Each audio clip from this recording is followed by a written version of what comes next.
able to complete in the task. So let me know. We can take up these 10-15 minutes in the starting to discuss if there are any questions or doubts that you have.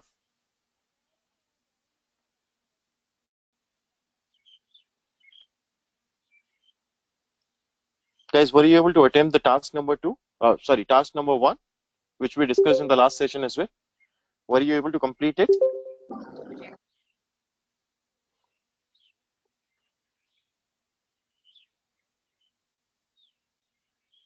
I just got like 2 responses. Guys, can each one of you tell me, like, can quickly respond if you are able to complete the task or not?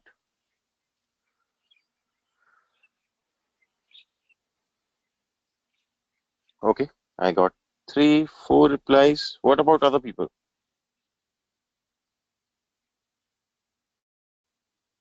So is there any question, doubt that you have? Is there something which was not clear to you when you tried to attempt the task, quiz? Were you able to complete the quiz? Like, how many questions did you get right?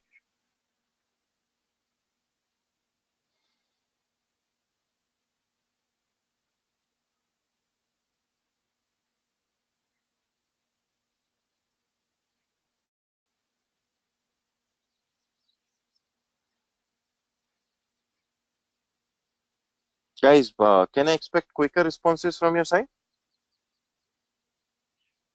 Akshay, Arnash, Jugal, Jyoti, Karthik, Mahesh, Neha, Pavan, Shikha, Vivek, Yashish.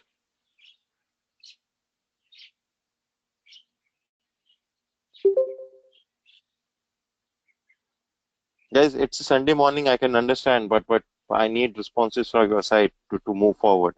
Otherwise, there's no point, like, if you want to just sleep through the session. Okay, I think one of the thing was like, it was really to test your core understanding of session number 1. So there was multiple choice question. That was one of the most trickiest quiz altogether.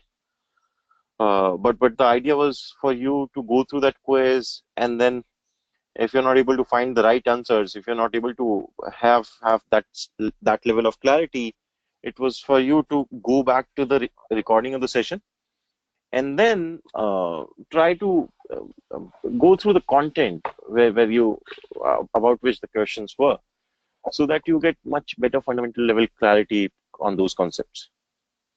Okay.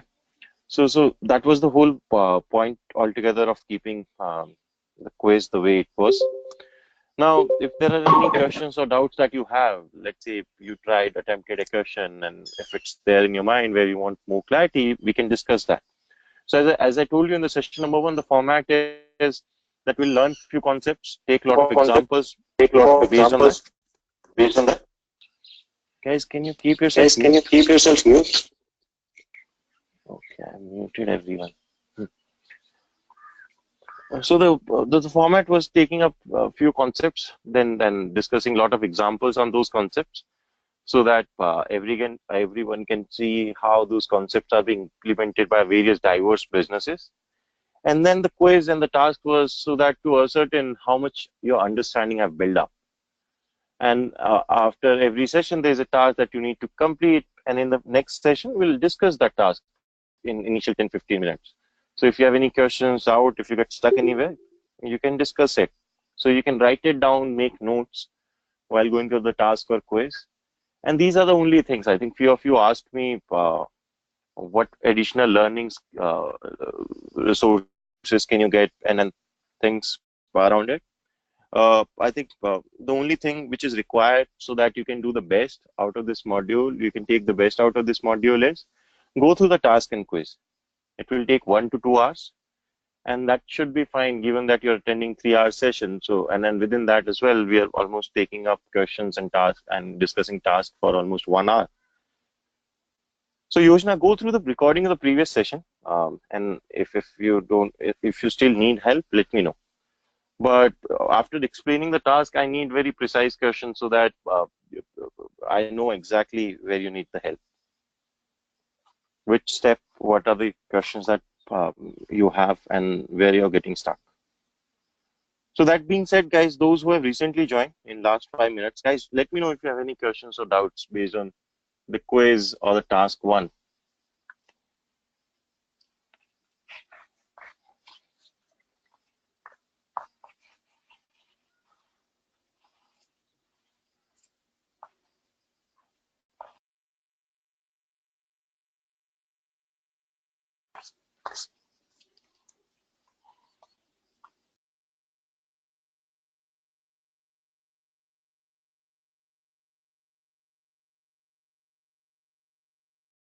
Okay, so basically that's fine, Vivek.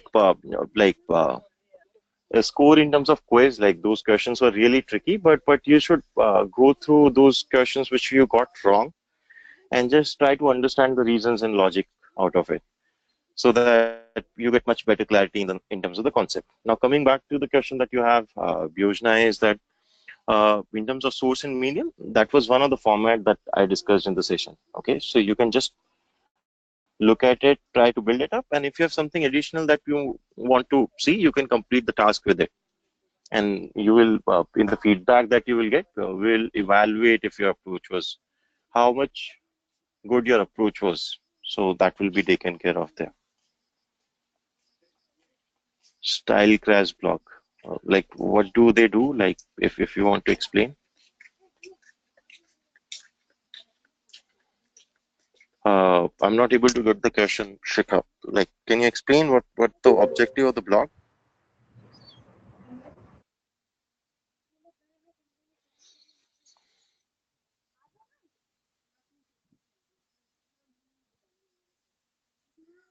Okay, fashion and cosmetics. So maybe you want to provide some guides to people, your target audience, depending on what their requirements or needs are. Or maybe you want to provide some incentive in whatever ways, like maybe uh, some unique trial packets if you partner with certain brands and all. So you could think of multiple ways. So when we talk about magnets, it's like thinking through the ways in which we could incentivize people to do the desired action which we want them to do.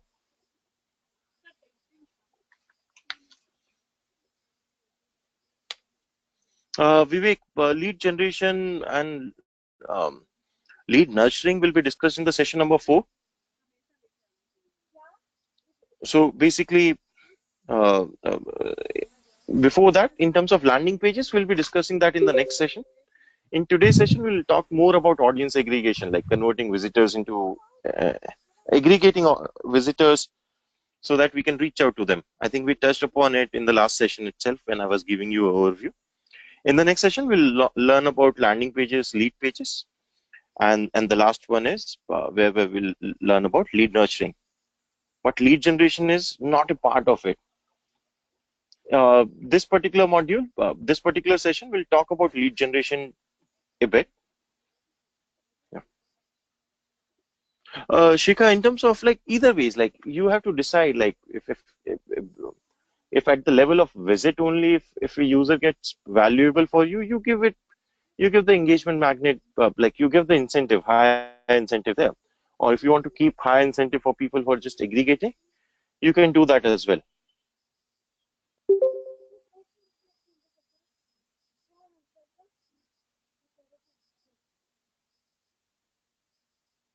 Yes, Jyoti, you can do that. I think there shouldn't be an issue with that.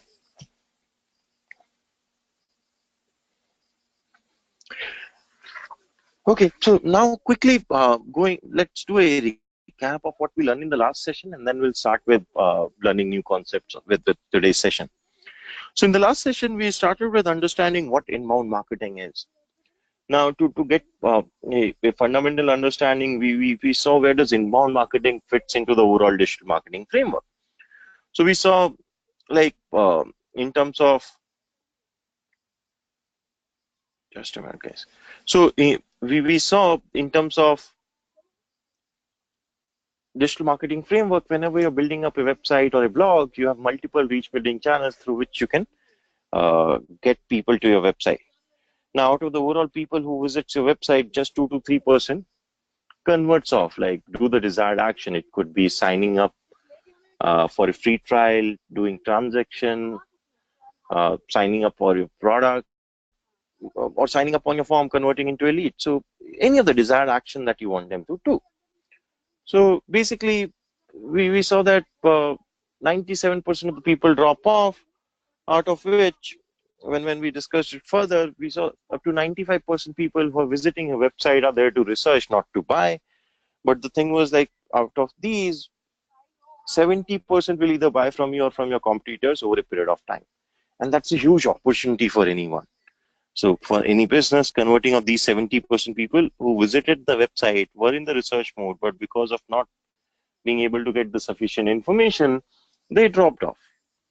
So we saw that inbound marketing becomes very critical in that stage because it's all about reaching out to users, trying to provide them with relevant content throughout their journey in multiple ways depending on what they were looking for, so that to convert them off.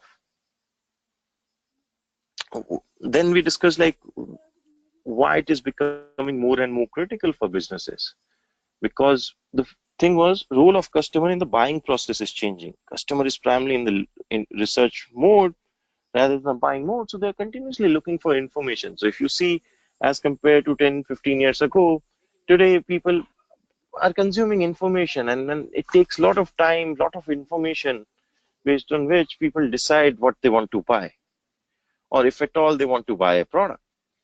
So and that's where providing personalized information based on customer journey really helps them in moving forward at a much faster rate. So that's where inbound marketing is becoming more and more critical. Now, in the second part of the session, we discussed what are the three phases of inbound marketing. Phase one being attracting and aggregating audiences, basically building up reach for your business and then aggregating them before they drop off so that you can re-engage them by providing them with the relevant content. Phase two of inbound marketing being conversion optimization. Basically, once you saturate your traffic, once you're aggregating everyone, you have everything fixed on attracting as well as aggregation. Now, how you can increase revenue further, how you can increase number of transactions beyond that. One of the thing is that you can optimize customer journey to get more conversions. So typically what that means is that you need to really think through, go through, and then see like what customer is looking for, and based on that, optimizing the whole flow. And that's something we'll learn in the next session. And phase three of inbound marketing being life cycle lead generation through life cycle emails, where you want to reach out to customers at a frequency with all the content so that their understanding of the business becomes much more stronger with each content. So more mature, they become more mature about your business in terms of the understanding, and could convert off over their life cycle. Now we completed the session number one by discussing the task where we saw like how you can build reach for your business. Let's say tomorrow you want to launch a new website. In what ways can you try to attract the audiences to your website? What are the sources? What is the format in which you can approach this strategy, and how it works? So we took an example and then did each one of these things for that. Now, in today's session, what we'll be learning is we'll be seeing what is audience aggregation. Then we'll learn about why to aggregate audiences. Basically, after understanding what audience aggregation is, we'll try to understand why do a business require audience aggregation? What are the upsides of aggregating audiences? And in the second part of the session, we'll learn about how to aggregate audience. So basically, what, why, and how of audience aggregation we'll go through. So guys, before we move forward, do you have any questions, doubts? Is there something which is not clear to you?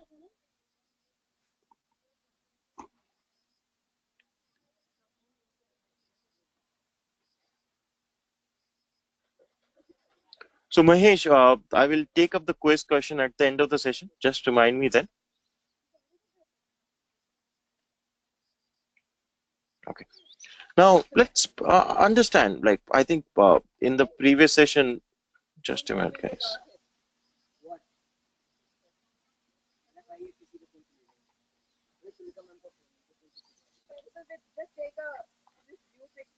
So basically, what happened was like out of the overall people, overall digital marketing framework, we already learned this part. Now we'll be today focusing on audience aggregation.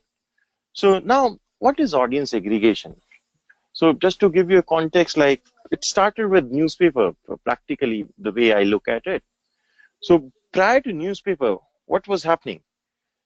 Basically, when a state or a political or a social organization needed to reach out to people, what were the mediums that they had?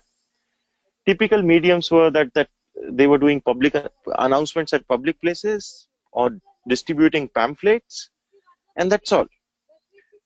Now, when newspaper came into being, what happened? Basically, these political social organization or the state was able to reach out to these mass audiences at a particular frequency with the ideas that they had about what should be done. So basically, on a mass scale, you were able to, let's say, the whole social political environment is built up based on newspapers. The ideas spread by newspapers in last 200, 300 years, including Indians independent movement. Like every organization, there were so many newspapers which came into being, and that really gave people idea of independence and then built up the whole momentum. So in a similar way, like the example that the slide shows is of Pravda. Pravda was the newspaper in Soviet Union's time, and it was being used to propagate the state policy, basically to get the buy-in from general public about the policies that state was making. Now you will see it very closely, like in today's world, that depending on what people are looking for, depending on how which ideas they relate to, they choose a newspaper. Or in other ways, if they have chosen newspaper over a period of time, they build up certain ideology based on it. Now, so it became a huge tool for idea generation, sharing, as well as getting a momentum for ideas. So it started with that to an extent. Now in the digital world, like talking about digital campaigns, Obama's 2012 campaign was again one of the most digital savvy campaigns. Now in the case, they created multiple channels, they created multiple profiles on let's say Facebook itself, targeting different sections of supporters that Obama had. So one of the pages they created was for women supporters of Obama. So in case of this, like because now the idea is to be able to reach out to people with specific message that they can relate to. So because to create a platform through which they could share the ideas or the things that Obama wants to do on this front, they created a page where people could specifically get that information. Now, in terms of Indian example, like India's Against Corruption was the whole movement built upon social platforms. Now, all these social platforms really fueled it. These are the people working since few years, but the momentum which they gained was based on the social engagement that they got over a period of time, and it really built up from there. Like till 2011, not many people knew about Indians Against Corruption. And suddenly, within 2-3 months, that momentum built up on social platform, and people could relate to it because the idea of working against corruption or corruption being too prominent in public life, it was something that everybody was able to relate to, and the idea that it needs to be resolved was something everybody was relate to at that time, and that's where they they were able to relate to it, and they got engaged with the content that India's Against Corruption was sharing and then propagating. And that's where you could see that in this case, like at one point, for 50,000 people were talking about this in live, and they had 1.4 million people who liked their page.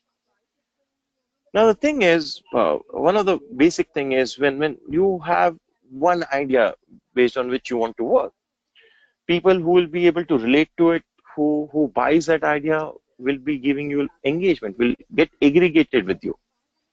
So when we fundamentally want to define audience aggregation, so it's all about creating a platform between the business and the audience so that the business can reach out to them at the time they want with the content that they want. So in this case as well, if Indians Against Corruption idea got changed into something else, people who will still be able to relate to the next idea will sustain with them. So it's never lost. So in case of Obama as well, like the whole audience he was able to aggregate during the campaign, he was able to again and again leverage them. So when he became president, he needed support for various policies that he was propagating, from Obamacare to various other policies. He needed ground support. Now, to build up that ground support, what he was able to do is he was able to utilize these aggregated audiences to bring up that level of awareness in people about what he wanted. So, guys, are these three examples? Now, coming to a business example, like in case of HubSpot, they've aggregated almost like 427,000 people on Facebook. Now, what could be the objective of aggregating? Basically, they want to engage these people over a period of time, provide them with relevant content, which the people who are aggregating like it. So they share a lot of updates. Like one of the thing was they published a lot of blogs. So in this case, one of the blogs that they published was when Facebook cracked down on newsfeed spam from brand pages. Second one was when they opened their Sydney office, because people who will be in Australian market will be, for them, this could be a big update. And third thing was they were conducting a webinar. So they were promoting that webinar in terms of touting it to be the world largest webinar. So who would like HubSpot's Facebook page? Guys, any ideas? What do you think?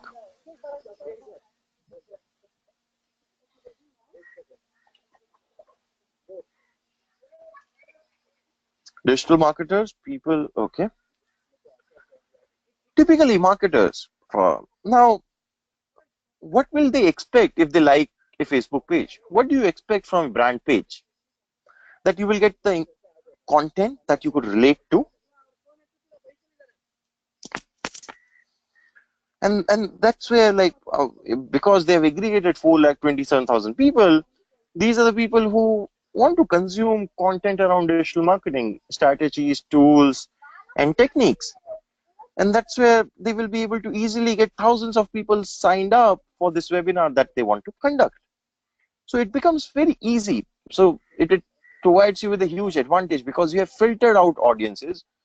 Once you have aggregate people who have liked your Facebook page in this scenario for HubSpot, it's the filter audience of digital marketers who will be highly interested in the content that they're publishing, in the information that they're sharing, and the webinar that they want to conduct. Now, in the similar ways, like on Twitter, HasGeek had one account. HasGeek is an organization which conducts a lot of tech conferences. So earlier they used to do few, now it became much more prominent. Now in this kind of a scenario, their strategy was like, out of the 5,600 people they have aggregated, their strategy was to share the positive tweets, positive reviews, retweet the positive reviews of the conference, so that people who see that sort of a content, in their mind, it builds up that HasGeek conducts really great conferences altogether. Now, audience aggregation on email. So Conversion Excel is one of the company which works on providing conversion optimization consulting. Now, in this scenario, what happens is people, they write high quality content on conversion optimization. Now, people sign up on the newsletter because they want to get the latest content which is highly meaningful. So this is the format of the newsletter that Conversion Excel works with. Now, in this case, they're sharing the latest blog post.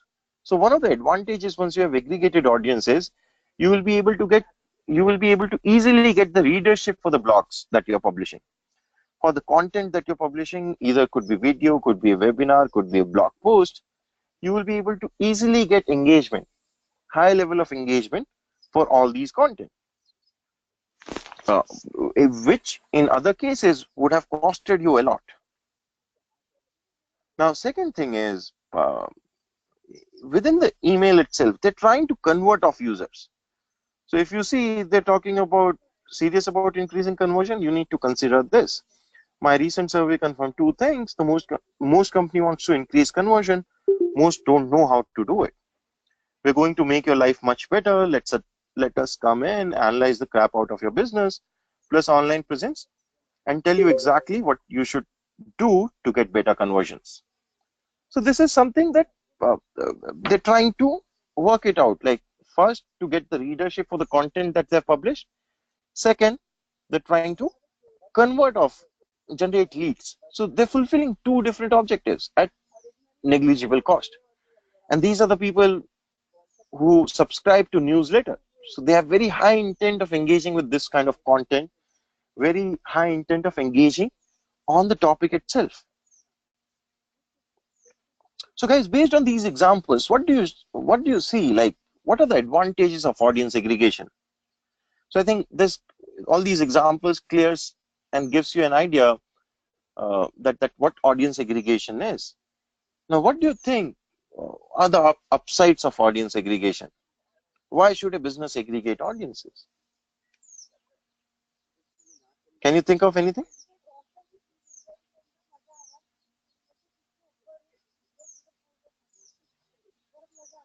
Let's understand these 2 points in detail in terms of what are the upsides that audience aggregation provides. So let's take a few detailed examples to see like these upsides, so that we much have much better understanding of it. So first, let's see like how it supports content marketing, like how various businesses are using audience aggregation as a strategy to promote their content. So one of the example is of Neil Patel. Guys, are you aware about Neil Patel? I think he's one of the most known digital marketers, digital marketing consultant who have built up few products as well. So his blogs are great. You can search for him, go through his blogs. It always helps to get that fresh content and all. Now, he have built up a lot of companies and he writes a lot of great blogs. So he have aggregated like millions of people because because he write really great content. People subscribe to his newsletters and all. Now, one of the product that he built up was a quick sprout. Okay. Now he had a blog post for it as well. Now, when he wrote the latest blog post, he shared it to millions of people who subscribed to his newsletters. And then you can easily see the email cost is almost negligible. Like it costs less than 1 paisa per email at a very large scale. And then out of million people, even if let's say there were 10 lakh people who got aggregated with him through newsletter, and he reaches out to all of them through this email. The thing is, he will be able to engage almost like even if 5 to 10% people, that's a huge readership. Now, to get to that level of readership through paid campaigns would have costed a lot. But because he was able to aggregate these people, he was able to reach out to them at negligible cost. And that's not the only upside. The major upside is he could do it for multiple blogs. So once you aggregate audience, that audience is with you throughout till the time you will be able to provide them with relevant content. So till the time you get relevant content, relevant mails from the places where you got aggregated, you will still be aggregated and then will engage with the content that is being provided throughout.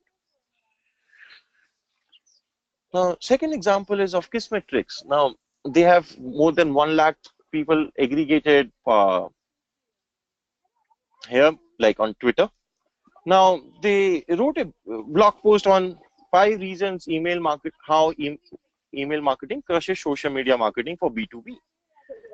Now, they shared the content on Twitter where they have aggregated more than 1 lakh people. Now, within few hours, sorry, they were able to see a huge readership, like almost 600 people clicked on the link that was shared through Twitter, coming from 46 different countries. So 46 different countries.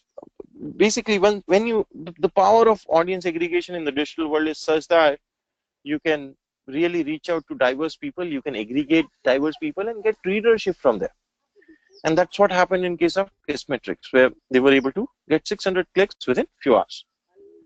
In case of HubSpot, where they had 4,27,000 people aggregated. Now, what they did, they had 450 clicks within few hours, coming from 44 different countries.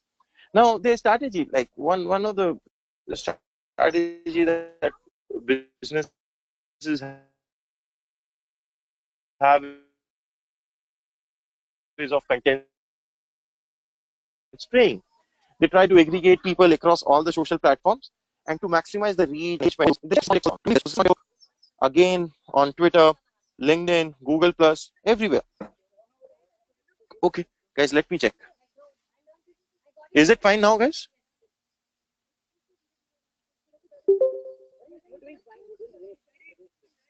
Okay, just give me a minute, guys. Let me try to change my network. It could disconnect from my side for a minute, but just give me a minute, okay?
Guys, are you able to hear me now?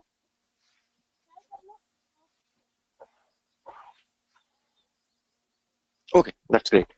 So the concept that we were learning was that in case of HubSpot, they were doing content spraying where the same content was being shared across multiple social platforms to amplify the reach. Now, in this case, they share the content on Twitter, Facebook, LinkedIn, Google Plus, just to increase the reach and amplify the reach across all these platforms. Now, what not to do? Basically, one of the things that Arun Prabhu Desai was a huge influencer on LinkedIn. He had thousands of followers on LinkedIn. He wrote this particular blog post in 2013 where he wrote about most talked about gadgets of 2012, and he just got like 3 clicks. So, guys, what could be a reason of getting just 3 clicks? Anything you can think of?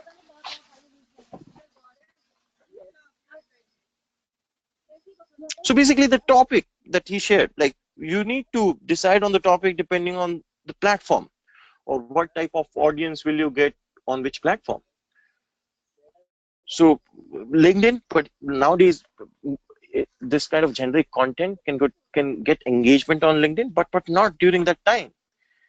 People had different expectation altogether in terms of the content that they want to see and consume on different platforms. So you need to be aware about that. When you're aggregating audiences, when you're building up content, you need to be aware in thinking in terms of what type of content people expect on a particular platform and what you can really build up. So these are few examples which gives you a glimpse in terms of how once business have aggregated audiences, how they're able to leverage them to promote content. So guys, are these examples clear?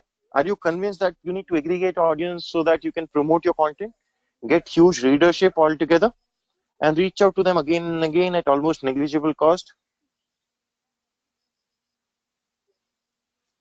Okay, that's great.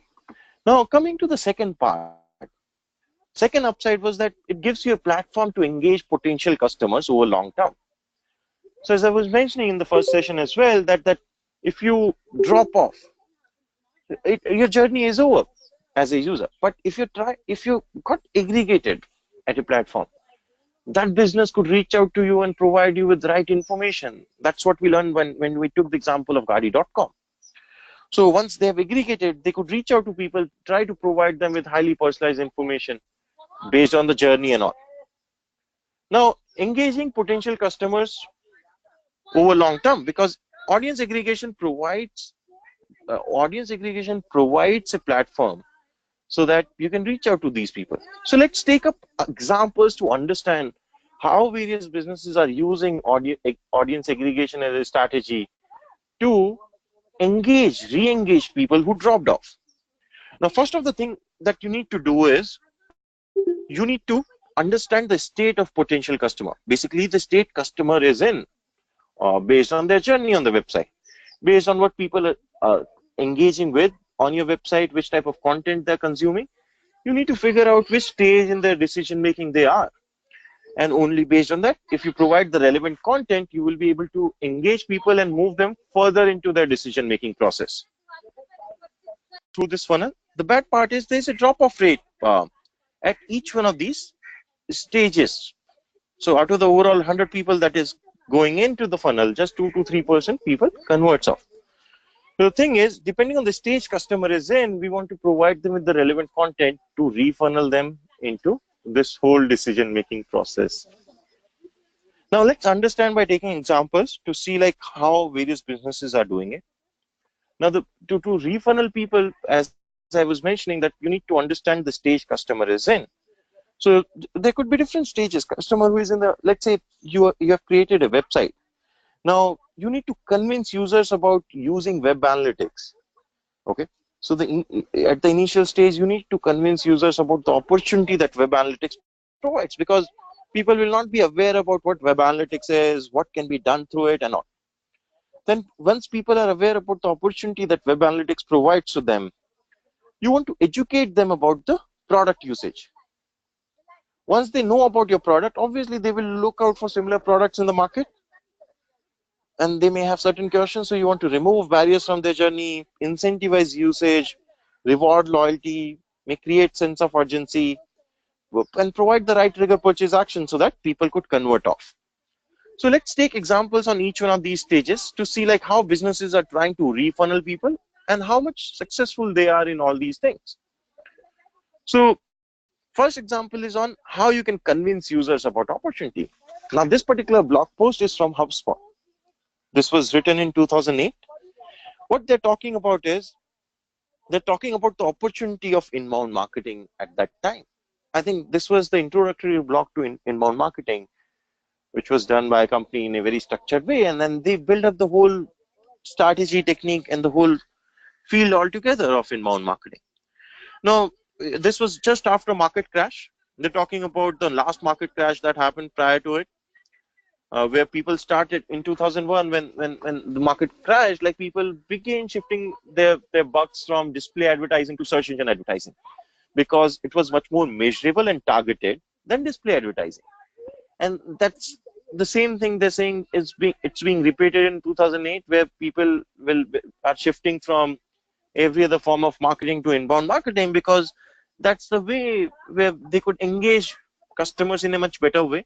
They can provide much more meaningful journeys for people by providing them with relevant content, as well as can get huge ROI over every other thing. So they're touting inbound marketing as the next phase of marketing on web. So they're convincing you about the inbound marketing strategy. So you may not be aware about HubSpot's tool around inbound marketing. They're not talking about it. It's not a sales pitch. It's just simply a content which just makes you aware about the opportunity that you have with inbound marketing.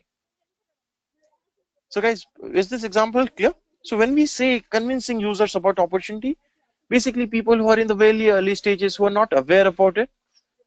So you need to make them first aware about the opportunity itself so that you can make them move further. So guys, is this example clear to you?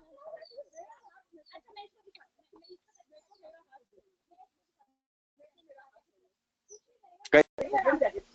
Okay. So basically, coming to the next examples, another example from HubSpot where they're talking about 9 undeniable advantages of using personalized content in your marketing. So they're talking about how you can use personalized content in your marketing channels.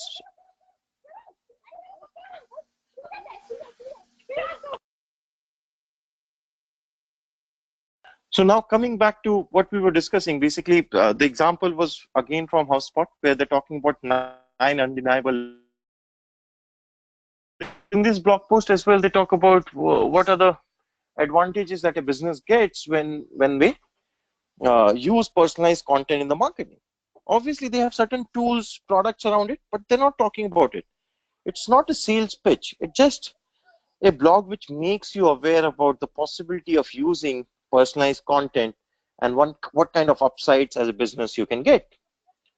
Then again, the third example, where they're talking about how sales can use Twitter to connect with more prospects. So basically, how you can really use Twitter as a platform for sales. And that's 2012 when nobody was using it for that purpose. Nobody knew that it can be looked at in that way. That's what HubSpot targeted. And they again had tools, platforms on that front, but they didn't talk about that in this particular blog post.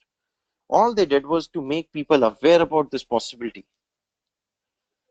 Now, coming to another example from Mixpanel, where Mixpanel is a web analytics tool. Those who are not yet aware about web analytics tools helps you in tracking the users on your website, their behavior, their action on the website or your app. So Mixpanel is one of the most advanced tool in the market which is available. It's a paid tool. Now, the way of measuring, the way of presenting you the reports is different. So they say that page views, number of users signed up, each one of these metrics are not really great. What you need to look at is which are the actions that are valuable for you as a business, which are the actions that if a customer is doing, they become more valuable for you. And you need to track those, and only then you will be able to ascertain how much valuable your customers are, how much valuable your visitors are based on what action they're doing. And that's the whole philosophy they're talking about in this particular blog post. They're not talking about the tool, they're not talking about what they do and all. They're just giving a new perspective of if you do it in this way, it will be great. Another is of Kissmetrics. Again, it's a web analytics tool where they're talking about KPIs. So for Kissmetrics, they measure target consumer as businesses, software as a service business. Now, in this case, what they're talking about is they're talking about KPIs, basically how one business should keep KPIs, how they should not have more than 10 KPIs at any point of time. People are always confused in terms of how they should keep the KPIs, how they should decide which KPIs they should choose. So they're giving you a framework in terms of what can be done or what possibly are people doing in the market. So in multiple ways, you can learn from this particular blog post if you fall into that category of where they have targeted. Now, other than that, once you have convinced users about opportunity, what's the next stage, guys? Let's say you're convinced about using a web analytics tool, using these KPIs. What will you do next?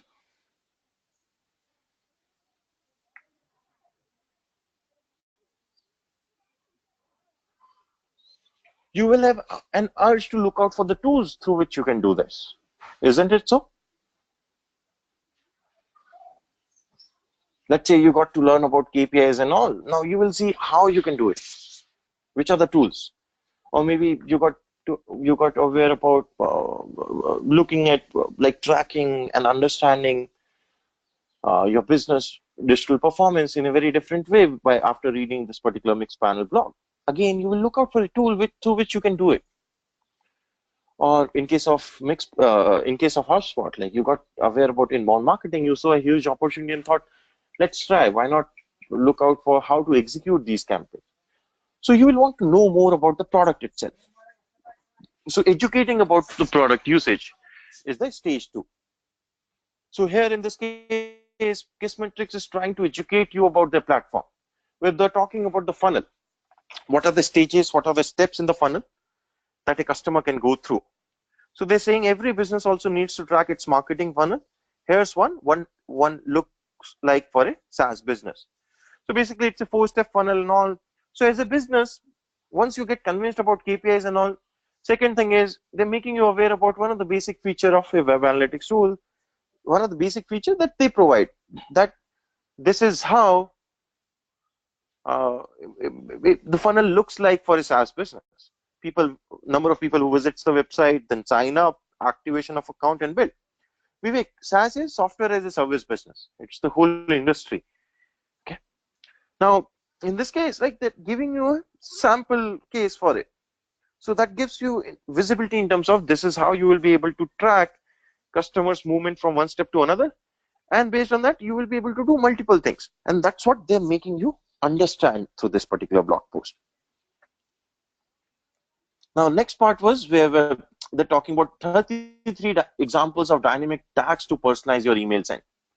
So basically, you could, they're talking about in what ways can you personalize your emails?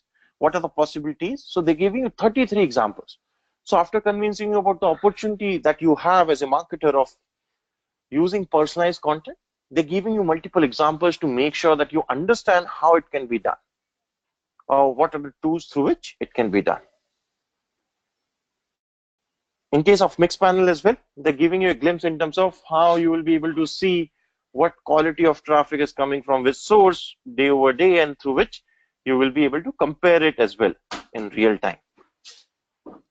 So guys, are these examples clear on how you can convince users about the opportunity, how you can educate them about the product usage? Are these 2 points clear? Because these are the fundamental stages for any customers who comes to your website. If they're not convinced about the opportunity, obviously they will have no interest in looking for your product. Now, another part which comes is in profiling your customers. Now, what do I mean when I say profiling your users? Basically, let's say there's still a number of people who drops off. So you want to understand the feedback. You want to understand what could be the reason because of which they dropped off. Only then you will be able to rectify or work around, find a solution around the problem that people faced. So in this case, like Weebly is the example. Now, in case of Weebly, like what do? They help you in creating your website. If you're from non-technical background, you can use a tool like Weebly to create your own website, or you could have your own store like Shopify. Now, Kaya signed up on the platform. The context of this example is that Kaya signed up on Weebly. Now, after signing up, she never returned back to complete her website with Weebly. So, team at Weebly thought, why not get the feedback to understand what are the reasons because of which Kaya didn't move further, so that it can be resolved at a larger space. So they reached out to Kaya with this email. So let's go through this email and understand the context in a much better way. So it says, hi Kaya, we noticed that you signed up with us last month, but have not finished your website. That makes us really sad. We are always trying to improve Weebly, and your feedback would really help us. Just click one of the following links to let us know why you decided not to use Weebly. And they're providing multiple options to Kaya to figure out in terms of why she stopped using Weebly. So from I'm too busy and I'm going to hire someone, to I lost interest in having my own website, to I need features that Weebly doesn't have, or Weebly is too hard to use, or I couldn't get my website to look the way I wanted, or any other reason. So basically, to understand the reason because of which Kaya dropped off. So guys, let's say, will you be replying to this kind of an email? You are exploring the website creation tool, and then you signed up on a platform, and then they reach out to you with this email.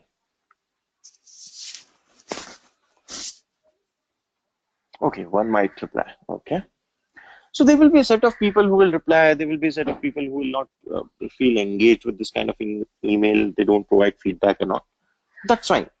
So people who don't reply to the first email, they get the second email directly from the founder saying, hi Kaya, I'm a founder of Weebly. I noticed it's been a long time since you have logged in.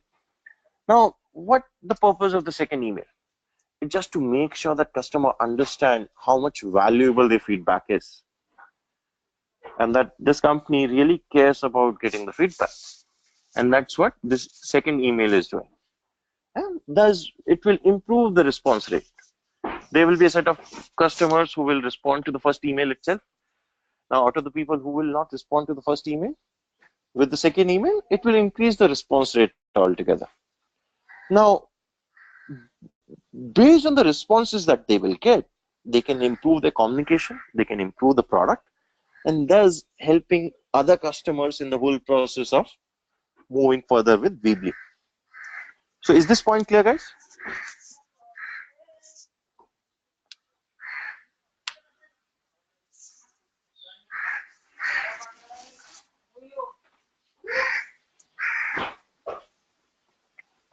Now let's see the right application that one of the companies did, and that was Google in case of Google AdWords.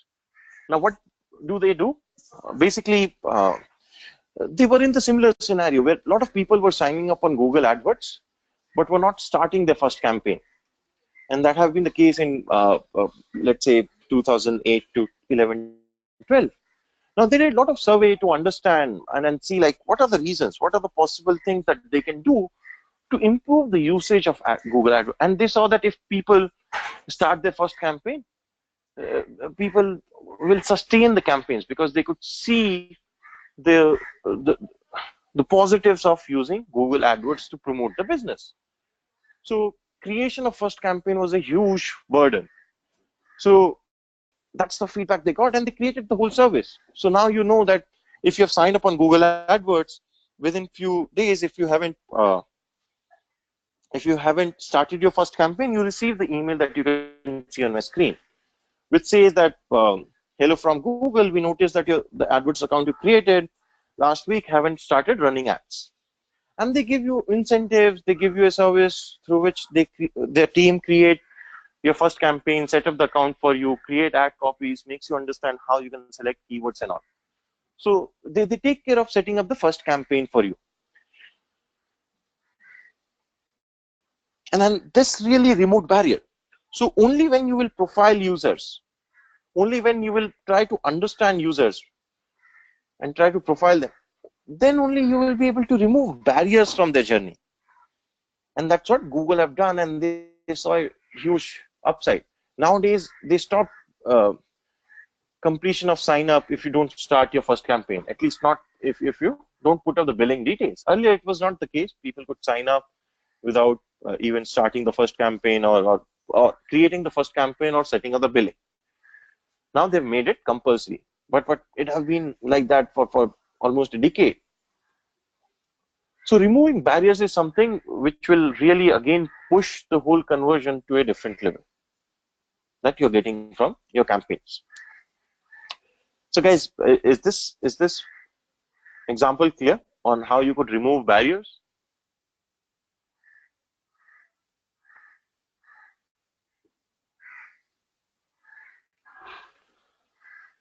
Now, barrier-based incentivization. Now, once you know the barrier, you can always incentivize people. In case of Google as well, they try to incentivize you. In international market, they give you $100 voucher. In Indian market, they used to give you 5,000 rupees voucher. Nowadays, I think they give 2,000 rupees voucher. So they incentivize you monetary as well. So it could be a monetary incentivization, non-monetary, depending on your business objective or how much cost you can incur. What are various other metrics? Like you could decide, but one thing is, once you know the barrier, you can always incentivize monetary, non-monetary to move people further in the whole process. Now, another stage that customer could be in, customer is in the last stages. They've decided they like the product, still they're trying to figure it out. Like they're waiting for maybe the best price, they're waiting to take the decision.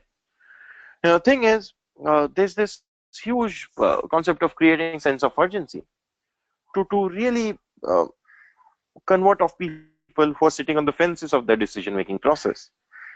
So that works across businesses. I think one of the common example that you could see around you is of Flipkart and Amazon. They run sale almost every month where they give you cash back on credit cards, some incentives, monetary, or by partnering with other players, they provide you certain discounts and all. So now what happens? Like it creates a sense of urgency because that price point, the best price point, inclusive of discounts and everything, is available. The product is available at the best price point for limited time, and there's limited quantity that is available. So let's say you wanted to decide, you were deciding to buy an iPhone 7, and the cost was around 42 to 45,000. Now during Big Billion Day sale, it came down to 35,000. You were sitting on fences, not able to decide and all, but the moment you can see it's available 35, 34,000, it it it creates sense of urgency for you, and then it will just make you buy that product. And in most of the cases, it will not happen with all the customers, but there will be more number of people who can be converted off, and that simply results into 10x sale, 5x sale as compared to normal days for these players. And that's why they've made it regular at monthly level nowadays, because all the people who are sitting on the fences of their decision making, they're able to convert them off quickly within few days by incentivizing. Then another concept of flash sales, like with Xiaomi did, where they kept the limited inventory. So there was a huge buzz that got created, and because of the limited inventory of the product that was available, it created a sense of urgency, and it used to go out within 2 seconds, 5 seconds, 8 seconds. Now, in the example that you could see on my slide is from Patrick McKenzie. He's one of the most credible person who writes a lot on life cycle emails, and he runs his own course as well. So people have subscribed to his newsletter because he writes a lot of great content on this topic. Now, in one of the ways, like he reached out to people with this email saying lifecycle, basic hacking lifecycle emails, discounts sent today. So basically, he is conducting a course now. Today is the last day for discounted price for that course. So if you want to sign up, you need to do it right now. So creation of sense of urgency is something which works across businesses. And you could see, if you just observe in your mailboxes, in terms of your decision making that happened in last 6 months, of, based on what you have bought online, maybe flight tickets, hotel prices, your decision, you're always waiting, and you see a huge deal or the best price available for limited time, you book it at that moment itself.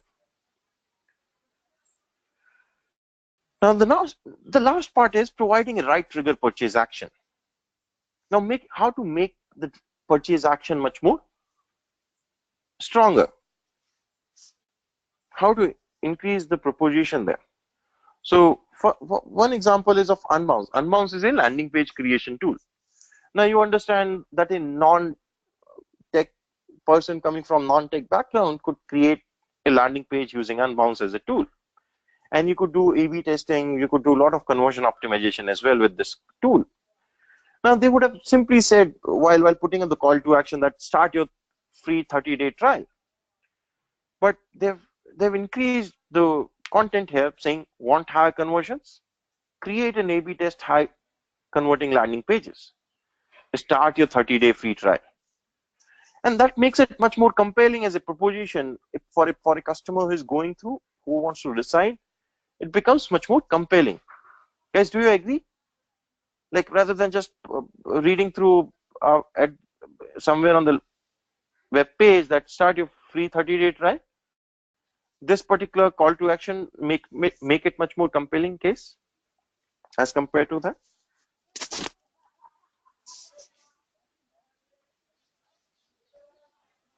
Now, in case of Kissmetrics, they try a lot of trigger purchase action which are inside the blog post. So basically, here in this case, they're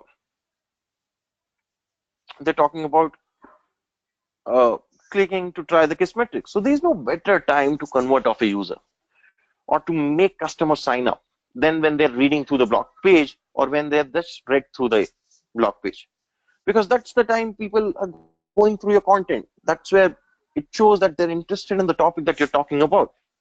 the industry in the solution you're talking about. So that's the time they're most convinced about it. And that's the time you need to either aggregate them or either make them sign up on your platform for the services or the solution that you provide. Now, the last example in this scenario is of Miro. Now, Miro is a online jewelry platform. They have a lot of people whom they have aggregated on Facebook. They have thousands, I think, lakhs of people nowadays. Now they wanted to monetize this audience. They wanted to engage these audience so that to get more sales, more visitors to their website. So earlier what they were doing, they were putting up product images and the URL of that product. Now what they started doing was they started putting up the price point. So in this case, they're saying this product is available at 1450. Now what will happen here? So guys, what do you think? Will it help in getting more people to the platform, getting more conversion? Or will it hamper the conversion? Will it hamper user journey in terms of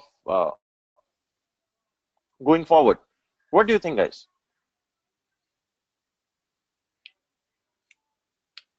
It will hamper. Jyoti is saying, Shika is saying it will be better.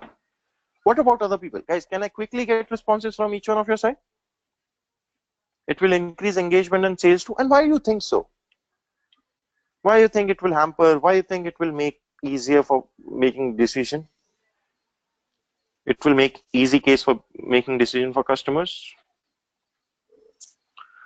I think one thing is like getting a clarity will help in the decision making process when the customer is in at Facebook itself. Another thing is depending on the price point. If the perceived price point of this product is more than 1450, there will be more number of people who will click on the link, may buy from the platform. If the perceived price of this product is less than 1450, obviously there will be less number of people who will be visiting the platform and buying it from the website. Do you agree, guys? So you play on the price point only when you know you're providing it at the best possible rates. Does that make sense?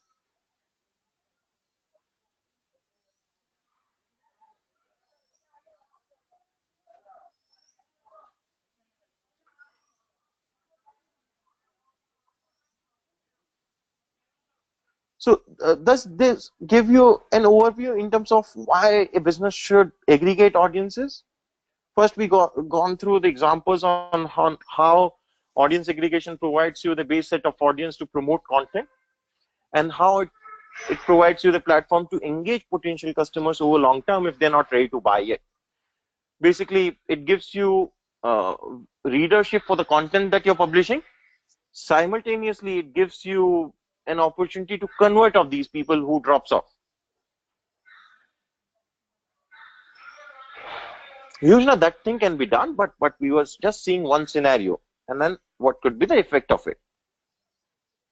So guys, are these two reasons clear to each one of you?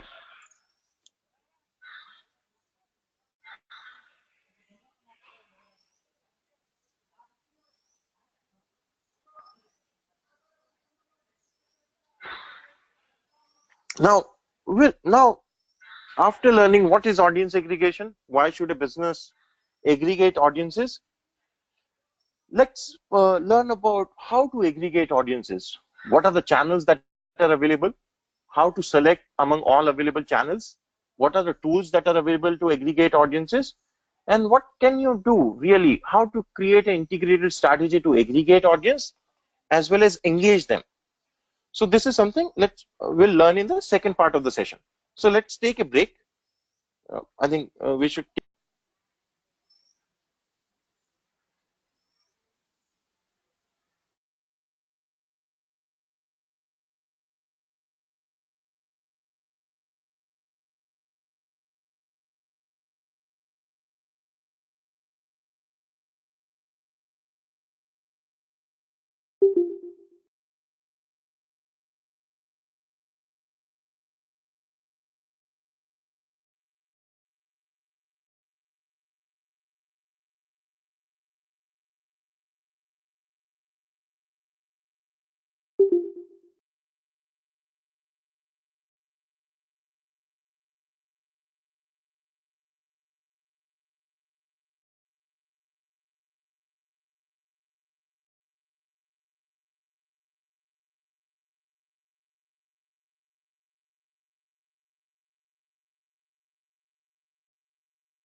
Guys, are you able to hear me? Guys, am I audible? Okay, so what we were discussing was like what is audience aggregation. We saw by taking a lot of examples how businesses have been aggregating audiences and what are the upsides that they got because of it. So before moving into break, we were discussing a lot of examples in terms of how businesses are using aggregated audiences to promote their content, in what ways HubSpot, Kissmetrics have used it, and how various other businesses are using it to engage potential customers if they're not ready to buy yet, to engage them and convert them over a period of time. So we are convinced by now in terms of why should a business aggregate audience. Now, let's understand how to aggregate audiences. What are the channels that are there? How you can select among those channels which fits into your requirement, how you can decide what are the criteria based on which you can decide that, and then we'll learn about how you can create the whole content machinery and target users with the relevant content. So before moving further, guys, let me know if you have any questions or doubts. If there's something which is not clear, if you have any doubts, questions, let me know.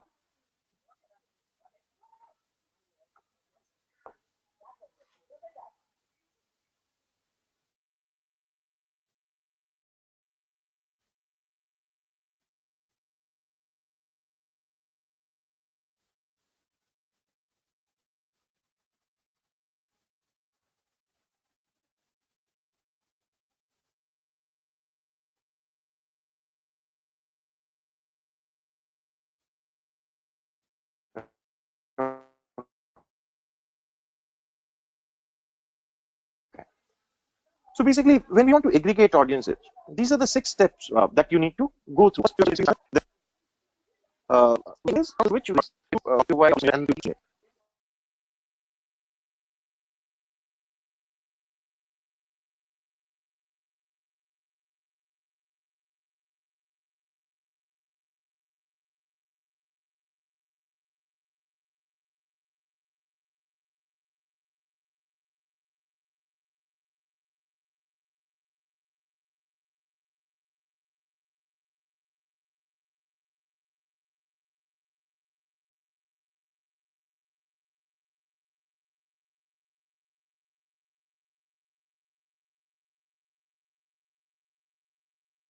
are you able to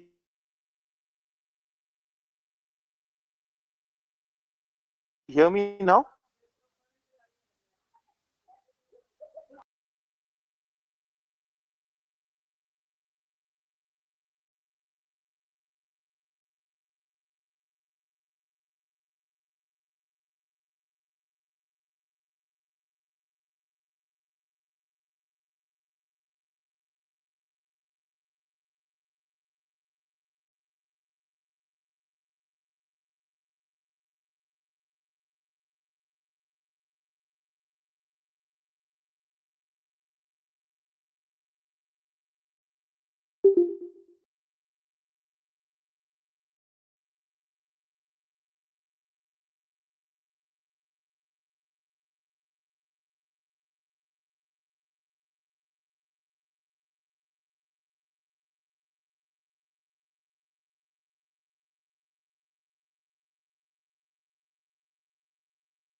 Guys, are you able to hear me now? Is my voice clear to each one of you?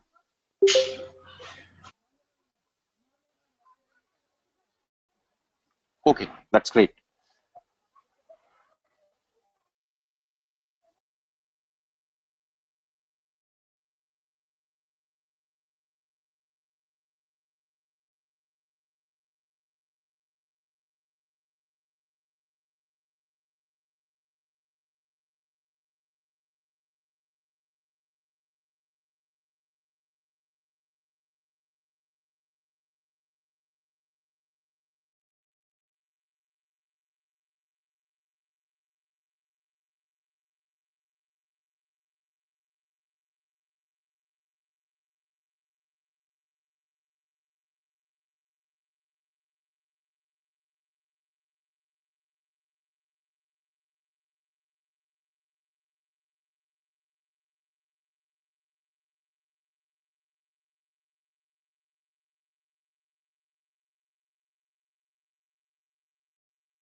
Guys, am I audible to you?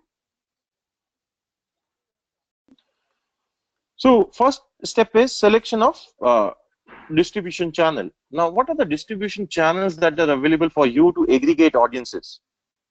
So few of the channels that are available are basically social platforms, or the social platforms gives you an opportunity to aggregate people, basically creating a platform so that you as a business can reach out to those particular audiences with the content that you want. Then you have email, Vivek, Facebook, Pinterest, email are the channels, but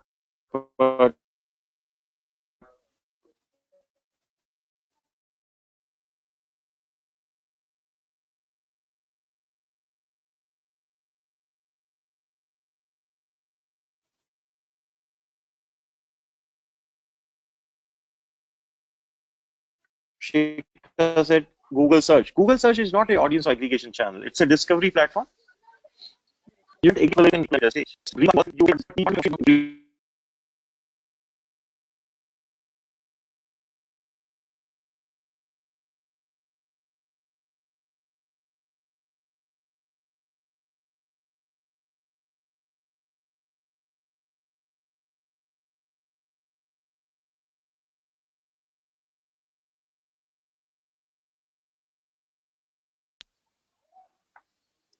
content publishing frequency. Now, low frequency favors email. So, considering for typically users, one email per week works when they want to get the relevant content. If they're seeing a platform where there is highly relevant content in terms of newsletters and all, once in a week is the most optimum frequency. But in case of Facebook, because the sheer amount of content that is being published on Facebook and number of posts that people see on daily basis, you need to have a frequency of 1 to 2 posts in a day. Or if you want to keep a lower frequency, it could be one post every alternate day. But if you go less than that, you will not be able to get that kind of reach or engagement on your content. So low frequency, if you're a business which is publishing content at a very low frequency, it favors email as compared to social platforms. Is the criteria number 2 clear, guys?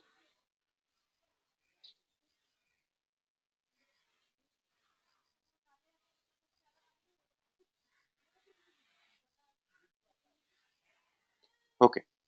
Now the third criteria is content consumption pattern. Inline consumption favors social platform. So if you're a business who is publishing content in different formats, if you're publishing content, different types of content, it favors social platform because that's the platform where people are able to consume all different types of content without moving out of it.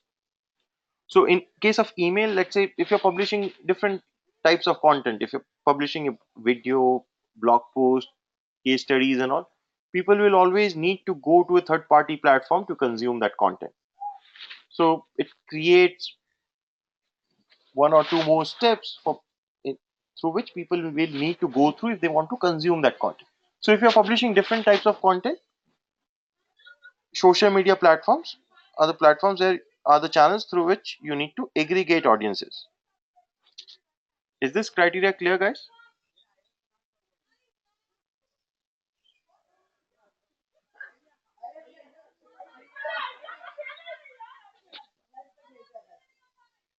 Personalization and targeting. Now, this is the most important point where still for businesses, email address is the primary identification of users in the digital world. So that's the identity through which they profile users. They see user journey, and then they're able to associate that particular identity to an email address. Now it's being slowly replaced by mobile numbers, with smartphone coming into being in last one decade, as well as most of the businesses started dominantly available on apps. So basically, but still, for most of the businesses, it's the email address that's the primary identification for users, and it will take a lot of time. Why? Because even if you profile users, uh, so basically, even if you profile users based on mobile numbers, you will not be able to reach out to them with personalized content. So only in case of email, you will be able to reach out to customers with personalized content and target users at individual level. Now, why not Facebook or Twitter?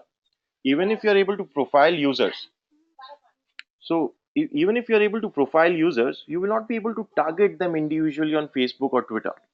So you can create segments, you can target users in a group, in segments on Facebook and Twitter. But let's say out of all of you, I can't show you individual unique messages on Facebook depending on your profile. I can target you as a group. I can create a segment, small segment, and target you with a single message. But I can't do it at individual level. And that's the advantage, single most major advantage that email have over every other social platforms. Now, in some markets, like in case of China, WeChat have over WeChat have created a platform which have overcome the limitation that other social platforms provide, where based on mobile numbers, they have created the profile, and then you could businesses could profile their users.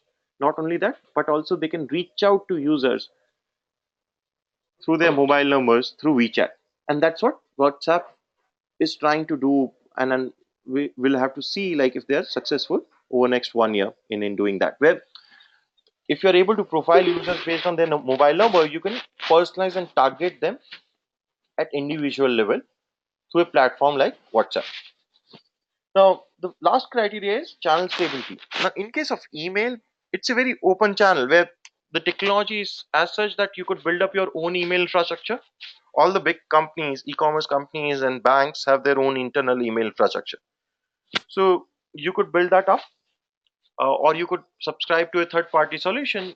You're not dependent on any one particular thing. But in case if you're aggregating audiences on Twitter, Facebook, or any other platform, basically they could tweak their algorithm, optimizing their growth and their revenue over a period of time. I think that's what happened in Feb this year when Facebook tweaked their algorithm to reduce the number of posts that you see from brand pages, so that to increase the number of posts from you that you see from your friends, because they inherently saw that you engage as a user, you engage more with the posts that are shared by your friends than the brand pages, and they wanted to increase the engagement on the platform. So what happens is like if you get too much dependent on these proprietary platforms, you always run risk of reduction in reach at any point of time, and you will not be aware about it. And that's what happened with news industry particularly, because they're too much dependent on Facebook as a distribution channel. Their reach got reduced by 10 to 15% instantly in a single day, where they were not prepared for it, and thus the page views, and ultimately it reflected on the revenue itself. So it creates a huge pressure situation where you have no control if you get highly dependent on these proprietary platforms. So these are the 5 criteria, guys. Is each one of them clear to you guys?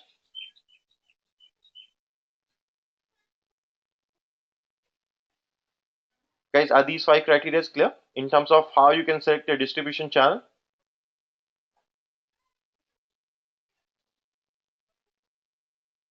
Now the thing is, like, it's not about choosing just one channel and then leaving out all other possibilities.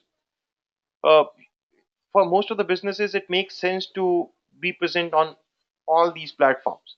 The thing is, these criteria could help you in prioritizing which channel can work for you. So which channel to focus more on. As you could see, like in case of HubSpot, they're present across all the social platforms. They do aggregate audience heavily on email. So they try to engage and then publish the same content across all the platforms, and then they try to build up, just amplifying the whole reach. So it will obviously be dependent on industry, the target users, which platform your target users are available, which type of content are you publishing, which type of content works on which platform. All these factors will come in, but these are the foundational criteria based on which you could decide if a channel can work for you or not, based on their characteristics. So it's just not about choosing one among all these available channels, but you can go for multiple if it makes sense for your business. Now we have built up this session by taking email as a distribution channel, because only in case of email you're able to profile users, personalize the content, and target them at individual level. Now, once you have selected email as a distribution channel, the next stage is selecting a tool. Now, in case of email, what are the possibilities? So either you could go ahead with it with standard mail solutions like MailChimp, Aweber, Amarsis. All these are the platforms where you could just plug in, sign up, upload your subscriber list, choose a template, edit the content, and you can send an email. So it's very easy, and you could take up monthly subscription. So depending on your requirement, how many emails you require and all. So you get a lot of flexibility in doing that. Second option is you can build up internal email infrastructure. You either doing list management and delivery tools or using SMTP servers. You will learn more about these two in the email marketing module.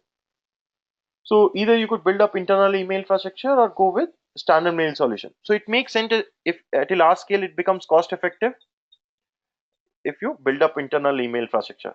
But when you're starting up your business, it makes sense to go ahead with standard mail solutions like MailChimp or MailerLite, Aweber. Now, once you have decided on the distribution channel as well as the tool, the next step is building up your audiences. Now, what are the things that you need to take care of when you want to build up audience? First thing is you need to ask customer to do the action that you want them to do. So in this scenario, when you want to aggregate audiences over email, you need to ask for their email address. So with most of the businesses, like one of the strategies that is used by majority of the businesses to write high quality content so that people subscribe to the newsletter. So that is one. Now, what else can a business do? So in case of Digital Vidya, guys, do you remember like in what ways are we aggregating customers on the website? What are the ways that you remember? One of the thing is webinars. A lot of people sign up on webinars and thus providing us with their information. What else?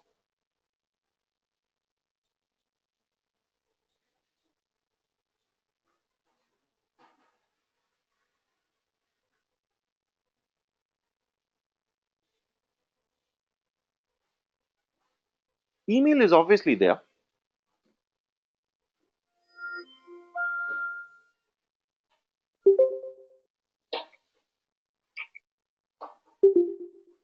Free guide, okay. Updates regarding digital marketing. There's a case study which we provide. If you want to download the curriculum, you need to provide email address. If you have to download the case study, you need to provide the email address. There's a chat pop-up which comes up on the website. People could sign up, people could convert into a lead. Free orientation session. So these are few of the ways in which Digital India is trying to aggregate audiences among the visitors who come onto the website. Is that clear, guys? So basically, when you want to aggregate audience, you need to move customers in that particular direction. So if you want to aggregate audiences over email, you need to ask them for their email address. So one of the thing is, like in case of e-commerce where people are not looking for much information, you provide incentives to them. So majority of these companies provide you with voucher offers, like if you sign up there. So it becomes much more easier in that context. Leverage it once you have more audiences aggregated. Now, how to set up content machinery? So the first step is where you choose the content type. Now, what are the different types of content that can be useful if you aggregate audience? First is webinar. You may want to create videos, industry reports, particularly in case of B2B businesses, guides, blogs, survey of existing customers, testimonials, basically, blogs by experts, reports by experts. So these are few of the content type that you can choose from. So depending on the time, effort, and money you want to invest in creating content, you can choose a content type. Now, once you have decided on the content type, second thing is you decide on the content buckets and schedule. So basically, you need to think through what are the stages that customer will go through in their decision making process, and based on that, you can create different set of content buckets and schedule the content delivery according to it. Let's say customers who are in the early stages, you want to educate them about the opportunity. So it needs to be relevant content according to this particular content bucket. Then generating awareness about your product or building up trust, removing barriers from customer journey or creating sense of urgency for purchase. So these are few of the things that you need to do to engage users depending on the stage they are in. So you decide on the content buckets and schedule. Once you have decided which content type will you be building up. Now the third step here in the content machinery is that you need to source the content. So the basic thing that you need to take care of is that content pipeline is maintained, because it's a long-term process. You need to sustain it over long term. So maintaining the content pipeline is crucial, where you don't you have you always have the right content to be sent to users to engage them. So guys, are these four steps clear? Selection of distribution channel, distribution tool, building up audiences, setting up content machinery.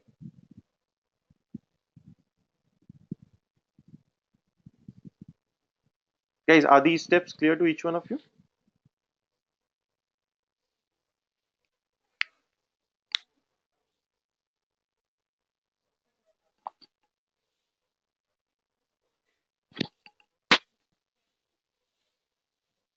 Okay.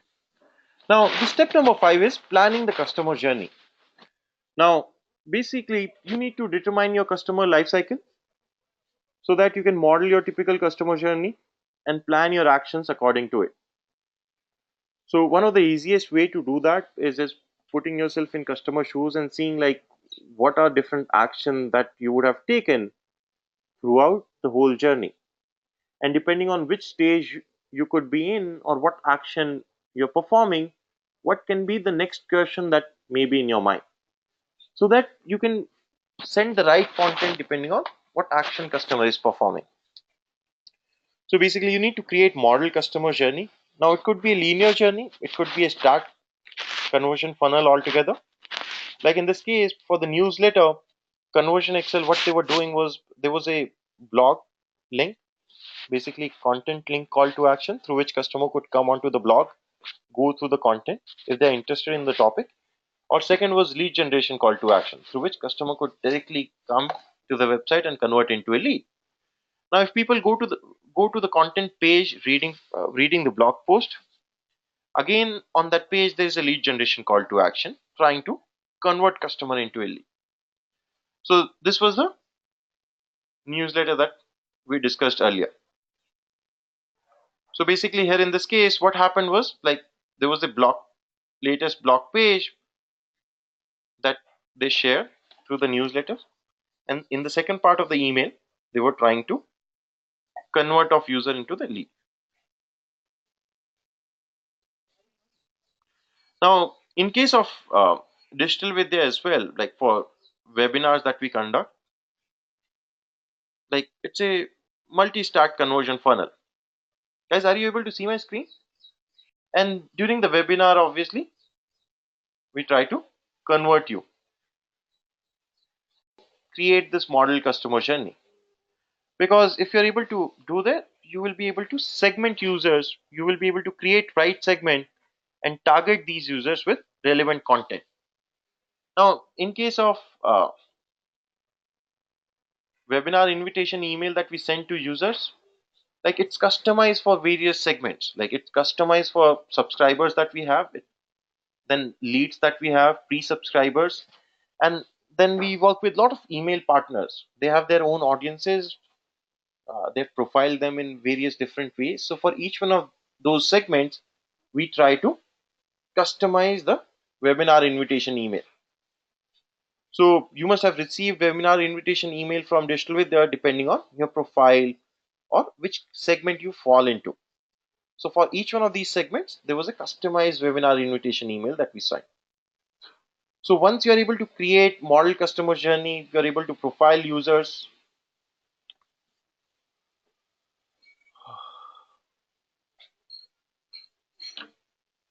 Guys, am I audible to you? Now, in terms of uh, post webinar summary video mail that we send to users, we customize it for those who attended the webinar, those who registered but did not attend, old prospects and customers, online course leads, and various other users. So for different segments, we customize the webinar summary email according to their profile, according to the characteristics that we know about them, or based on the action that they have performed. Of targeting users. So you could do geography-based targeting. Basically, let's say Digital Vidya wants to conduct a conference in Bombay.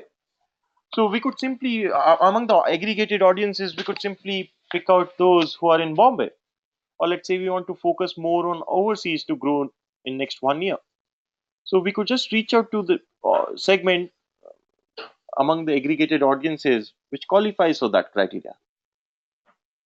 So geography based targeting is one possibility. Another is interest based targeting.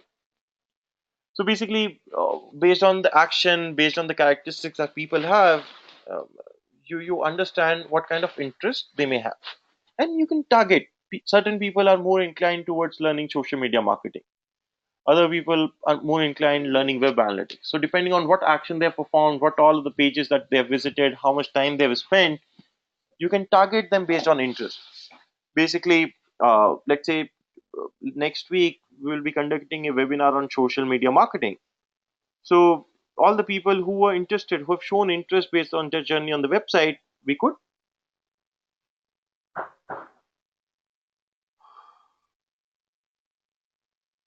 basically we could target them based on the interest. Now the third, which is again much more granular level, is based on events, based on what action customer is performing. If there are customers who filled up your lead form halfway through, you need to target them much more aggressively, making them like providing another opportunity to convert them off. So based on what action customer is performing, exactly you can target them. So where let's say on e-commerce platform where you add certain product to cart, they send and then move out of the website, exit the website, they reach out to you, reminding you about the products that you have added to cart, reminding you that you can complete your transaction right now. In certain cases, they incentivize you as well. So the classic cases of travel agents that we have seen, like for Yatra, Go IBP, or Make My Trip, if you've signed up on their platform and if you're searching for flights, let's say between Bombay to Bangalore, and then you drops off, what happens? they send you an email within 5 minutes reminding you that looking for flights between Bombay to Bangalore. This is the price point. This is how the price chart look like for next 1 week, and this is how much price could vary from tomorrow within next 24 hours. This is the expected price increase that could happen. So, guys, do you remember receiving these kind of emails?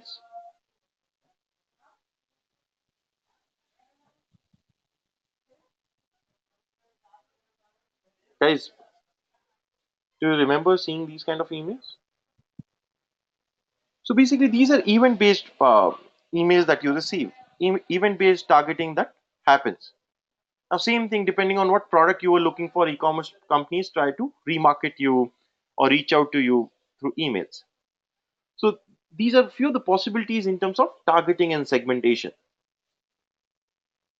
Now, in summary, if you have to build up audiences, if you have to aggregate audiences, you need to go through all these 6 steps. First, select distribution channel, choose a distribution tool, build up audiences, set up content machinery, model your customer journey, and segment and target them.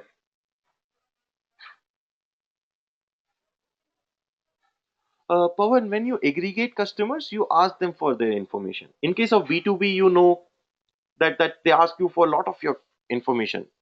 What is your company name? How many employees are there? Which is the category in terms of revenue your company falls into? All this information is used to target the users. Now, in case of digital vidya as well, you will see on different forms there is different information. Like in certain cases, it's just the email address that we ask for. In certain cases, we ask you like what you do, like if you're a student, if you're a professional, salaried professional, if you're a freelancer, and all. So depending on various opportunity that you have, more information you have about users, better it is when you want to segment. So you need to ask customers for all these details. Now, in terms of uh, what action they're performing or what pages they're visiting, you will be able to get that through Web Analytics tool. Does that make it clear, Pawan?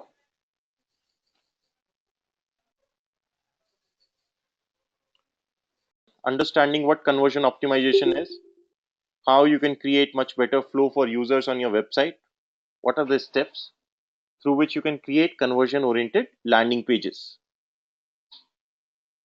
So these are few of the things that we'll be learning in next session.